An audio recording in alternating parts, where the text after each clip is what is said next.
নিরাপদ খাদ্য অধিদপ্তর থেকে আমাদের মাননীয় উপাচার্য মহোদয় জনাব জিয়াউর রহমান এসেছেন। তিনি চার দোকানে বসে আছেন নাকি এখন। চার দোকানে বসে থাকার পরে যেটা ঘটলো, উনি মিষ্টি নিয়ে বসে। এখন মিষ্টি পুয়ার পরে দেখা যাচ্ছে মিষ্টি ভিতরে গাছ হয়ে গেছে। এটা গাছ নাকি কালা হয়ে গেছে এবং অনেক সুন্দর গন্ধ। হ্যাঁ হ্যাঁ, এটা বাদ মিষ্টি কিন্তু নিচে রাখছি। আমি তো দুটো খাইলেছি, ভালোই লাগতেছে মারাত্মক গন্ধ এবং কি যে একটা অবস্থা, কিন্তু খাইলাম কেমনে বুঝি না। না কেমন ঠান্ডা ঠান্ডা ঠান্ডা ঠান্ডার কারণে। কিন্তু এখন হচ্ছে স্যারেরা একটা লাগছে ইউ পকেট লইছে, এটা খাইবো। কিন্তু এটা কি এর মেয়াদ আছে? এটার মেয়াদ 2029 সাল। 29 সাল।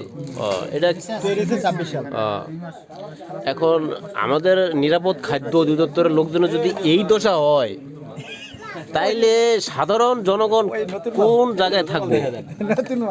এটা নতুন মাল দিচ্ছে, কিন্তু আমরা মেয়াদের জন্য জিনিস খাইছি। এখন এটা পেট থেকে কিভাবে জানান যায়, এটা আমরা একটু ও মক্স করে লইব। লারা দিলি দিব, লারা লারা লারা দিব। যাক, জনগণ